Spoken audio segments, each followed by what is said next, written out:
बातें कहनी, सुननी और बोलनी जरूरी है, क्योंकि जब आंखों के सामने षड्यंत्र होता है तो उसका पर्दाफाश भी होना चाहिए। राहुल गांधी भारत की राजनीति के प्रमुख नेताओं में से एक हैं।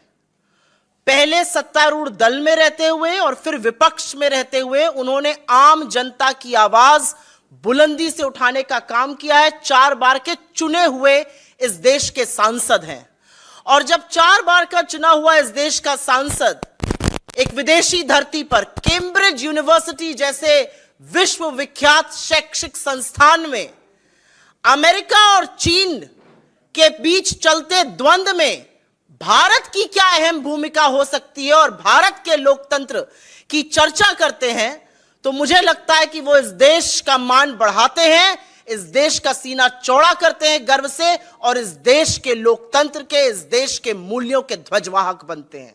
उन्होंने कैम्ब्रिज यूनिवर्सिटी में, जिसकी एक बड़ी लेगेसी है, 1206 में स्थापित हुई थी कैम्ब्रिज यूनिवर्सिटी, और वहां पर पढ़ने वाले लोगों में स्टीफन हॉकिंग और चार्ल्स डार्विन, पंडित नेहरू और राजीव जी जैसे लोग हैं। और यहां पर बताना जरूरी है कि ये राहुल जी का भी आल्मा माटर है, वो कैम्ब्रिज में पढ़े हैं, और वहां पर as visiting fellow at the Cambridge जज बिजनेस स्कूल जब वो वक्तव्य देते हैं कि भारत की एक अहम भूमिका है एक स्ट्राइफ रिडन, एक डाइवर्जेंट दुनिया में अमेरिका और चीन की खींचतान में भारत समन्वय स्थापित कर कर एक मजबूत स्तंभ बनेगा, तो मुझे लगता है यह देश के लिए गौरव की बात है। यह देश के लिए गौरव की बात है कि विदेशी धरती पर महात्मा गांधी की आवाज को गुंजाने का काम राहुल गांधी ने किया कैम्ब्रिज में।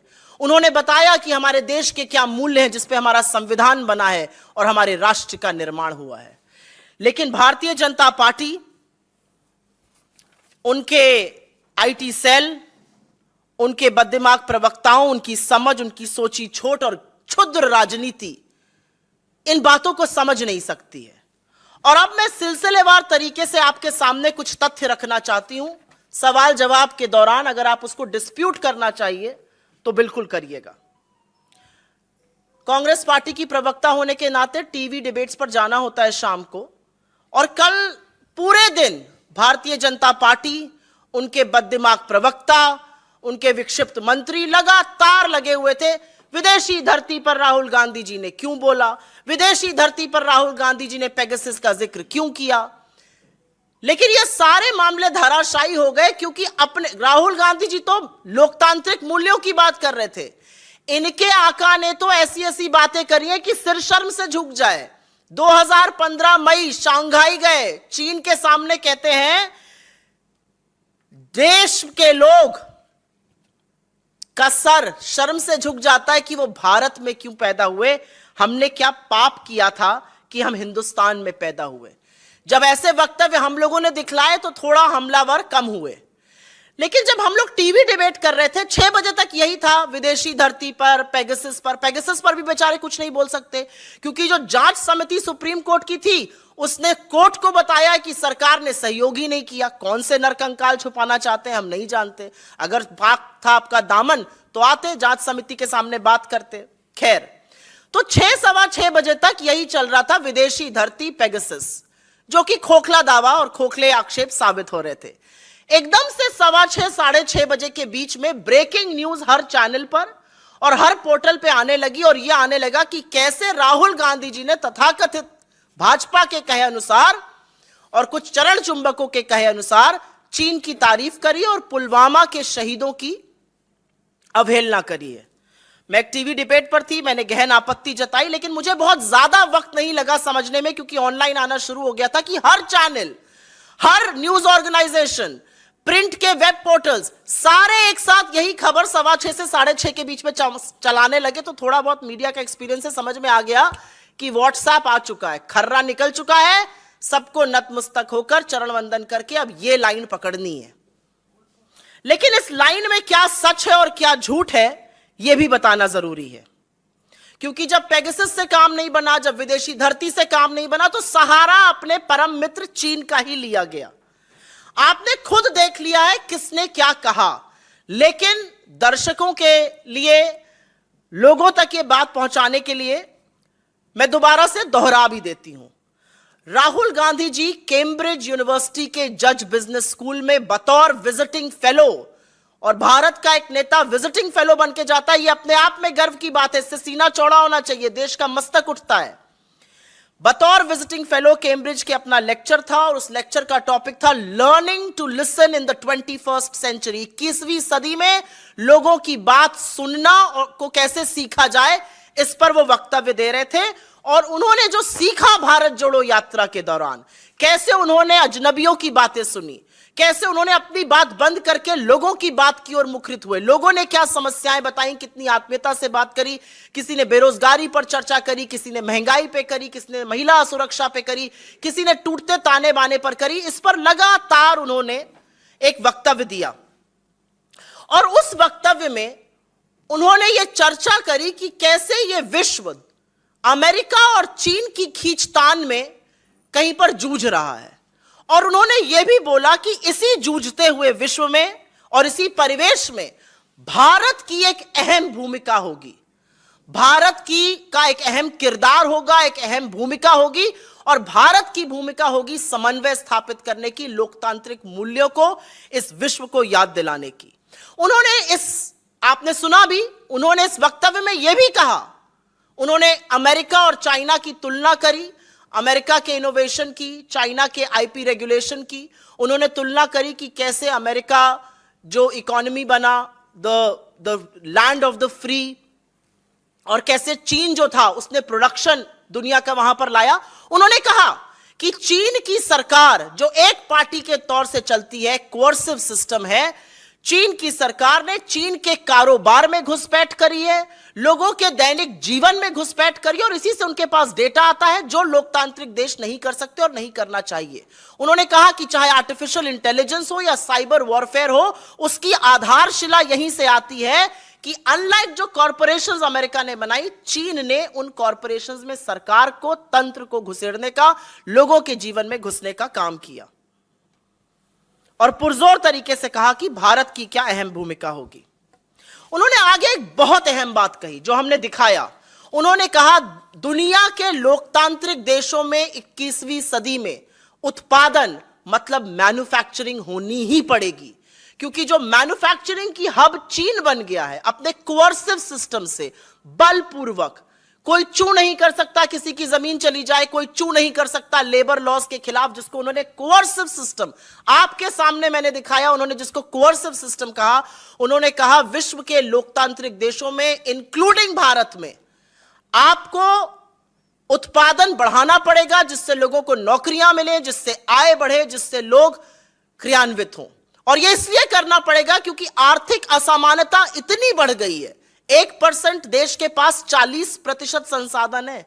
आर्थिक असमानता, बेरोजगारी, गरीबी का नहीं तो गुस्सा ऐसा फूटेगा कि संभाले नहीं संभलेगा। और इसीलिए लोकतांत्रिक देशों में उत्पादन बढ़ाना अनिवार्य है, नहीं तो एक आपदा बनती नजर आ रही है।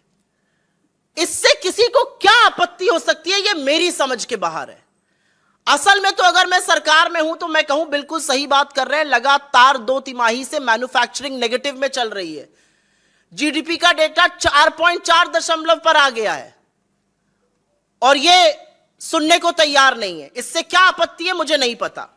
और अब बात कर लेते हैं उस अमर प्रेम कथा की जिसके आपने कुछ अंश देखे, और वो ये मेरे शब्द नहीं है, ये मोदी जी के शब्द हैं। वो कहते हैं कि 2 वैश्विक नेताओं की, शी जिनपिंग की और उनके बीच में कितना अपनत्व है, कितनी आत्मीयता है, ये लोगों की समझ से बाहर की बात है। बिल्कुल सही कह रहे हैं, हम नहीं समझ पा रहे हैं इस बात को कि ऐसी कौन सी गलबहियां, ऐसा कौन सा इश्क है, ऐसा कौन सा प्रेम है, ऐसी कौन सा भाईचारा, ऐसी कौन सी आत्मीयता है कि इस देश का प्रधानमंत्री 20 जांबाजों की शहादत के बाद चीन का नाम नहीं ले पाते हैं। इस देश के प्रधानमंत्री साबरमती के तट पर झूला झूलते हैं शी जिनपिंग के साथ, महाबलीपुरम में शहनाई सुनते हैं, बाली जाते हैं तो 20 जांबाजों की शहादत का हिसाब नहीं मांगते हैं, खाना छोड़कर जी हजूरी में लाल शर्ट पहनकर बजाय लाल आंखों के खड़े हो जाते हैं। इस देश के चुने हुए प्रधानमंत्री की चीन से यह आत्मीयता है कि नाम लेना तो दूर, कोई घुसा हुआ नहीं कहकर उनको क्लीन चिट भी दे देते हैं। और कितना दुर्भाग्य है इस देश का कि चीन का पीएलए और हमारे प्रधानमंत्री एक ही भाषा बोलते हैं, कोई घुसा हुआ नहीं है, लेकिन हमारे पेट्रोलिंग पॉइंट्स बफर जोन बन गए हैं। 20 जांबाजों की शहादत का बदला हमने $100 बिलियन व्यापार घाटा बढ़ा कर दिया है। इन सब बातों का जवाब कौन देगा? इन सब बातों का एक ही जवाब है, ये प्यार ना होगा कम, सनम तेरी कसम। यही कहना चाह रहे हैं मोदी जी शी जिनपिंग से। मैं नहीं कह रही हूं, ये मेरे शब्द बिल्कुल नहीं है, ये मोदी जी के शब्द है कि हमारा ऐसा नाता है, वो वडनगर आए तो फिर वो फलाना हुआ। ये समझ नहीं पाएंगे लोग कि दो लोगों में कितनी आत्मीयता हो सकती है। ये मेरे शब्द नहीं है, ये मोदी जी के शब्द हैं। उनसे 2 हाथ आगे। हमेशा ऐसा होता है ना, आका कुछ करता है तो जो प्रजा होती है वो 2 हाथ आगे निकल जाती है। उनसे 2 हाथ आगे इस देश के विदेश मंत्री श्री जयशंकर जी निकल गए। आपने देखा, मैं फिर से, ना मेरे शब्द हैं ना कांग्रेस पार्टी के शब्द हैं, श्री जयशंकर जी ने अपने इस इंटरव्यू में कहा 2 हाथ आगे निकलकर, और हमारे सेना के मनोबल को गिराने का काम किया जब वो कहते हैं हम छोटी अर्थव्यवस्था है, वो बड़ी अर्थव्यवस्था है। आपको लगता है हम उनसे लड़ सकते हैं? बिल्कुल सही कहा राहुल गांधी जी ने। जब आजादी का आंदोलन हम लड़ रहे थे और शहादत दे रहे थे, तो हमने ये नहीं सोचा था कि ब्रिटेन की हुकूमत बड़ी है, ब्रिटेन की अर्थव्यवस्था बड़ी है, उनसे हम कैसे लड़ेंगे। हमने सत्य और अहिंसा और देशभक्ति और राष्ट्र प्रेम के बल पर इस सरकार के ब्रिटानिया हुकूमत को घुटने टिकवाकर इस देश से विदाई करा दी थी। लेकिन ये लोग नहीं समझ सकते, क्योंकि आप जानते हैं कि उस समय माफीनामे और मुखबिरी की जा रही थी। मैं एक और बयान, और ये मेरे लिए थोड़ा सा व्यक्तिगत है क्योंकि मैं वहां पर थी, तो मैं जरूर इस बात का भी उल्लेख करना चाहती हूं। यह बात है पुलवामा वाले बयान की। आप विपक्ष के नेता को पॉलिसी पर, विपक्ष के नेता को उनके वक्तव्यों पर बिल्कुल घेरिए, लेकिन आप विपक्ष के नेता को घेरने का काम लोगों की जो शहादत हुई है उसके बल पर करेंगे तो यह स्वीकार्य नहीं है। राहुल गांधी जी ने कहा अपने व्याख्यान के दौरान कि जब हम भारत जोड़ो यात्रा करते हुए कश्मीर पहुंचे तो कश्मीर में हिंसा का माहौल है, कश्मीर में इंसर्जेंसी है। क्या सरकार इससे नकार सकती है? यह अलग बात है कि पूरी की पूरी सरकार, पूरा तंत्र एक पिक्चर का प्रमोशन करेगा, लेकिन कश्मीरी पंडितों को चुन चुन कर मारा जाएगा और उस पर सरकार एक शब्द नहीं बोलेगी। 6 महीने से वो आंदोलन कर रहे हैं, एक बार उनसे चर्चा नहीं की जाएगी। कश्मीरी पंडितों ने हमें आकर जो कैमरा पर कहा कि हमें सिर्फ और सिर्फ कैनन फॉडर और वोट बैंक के लिए यूज किया जाता है, हमारे लिए मोदी सरकार कुछ नहीं करती, यह असलियत है, यह सच है। तो राहुल गांधी जी ने कहा कि हम भारत जोड़ो यात्रा करते वक्त जब कश्मीर पहुंचे तो सुरक्षा कर्मियों ने हमसे कहा कि आप यहां मत चलिए, यहां पे असुरक्षा है, आपके ऊपर हैंड ग्रेनेड पड़ सकते हैं। लेकिन इन बातों के बावजूद उन्होंने कश्मीर में चलना कबूल किया। वो कश्मीर में चले और वो आगे कहते हैं कि तिरंगे के सैलाब को देखकर मुझे समझ आ गया कि जहां अहिंसा होगी, जहां मोहब्बत होगी, जहां प्यार होगा, वहीं विश्वास होगा। मुझसे लोगों ने कहा कि हमें लगा आप हमारी बात सुनने आए हैं, इसलिए आप यहां पर सुरक्षित हैं। और मैं सलाम करती हूं ऐसे जज्बे को। और उस पर भी, और इस पर मैं थोड़ा सा कोट करना चाहूंगी, राहुल गांधी जी ने बिल्कुल क्लियरली कहा अपनी फोटो को दिखाते हुए, There is me putting flowers on the spot where almost 40 soldiers were killed by a car bomb.